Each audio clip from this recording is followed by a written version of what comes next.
Bukarren mailako ikasleak gara eta atrakzio bat egitea tokatu zaigu eta tortilla loka egitea pentsatu dugu.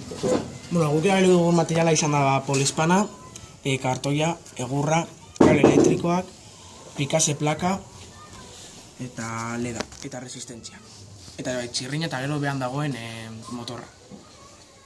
Eta honek, pikase plakarekin programatu dugu 15 segundutan biratzea, gelditzea, eta gero 15 segundu biratzea beste aldera, eta amaieran txirrina sonatzea.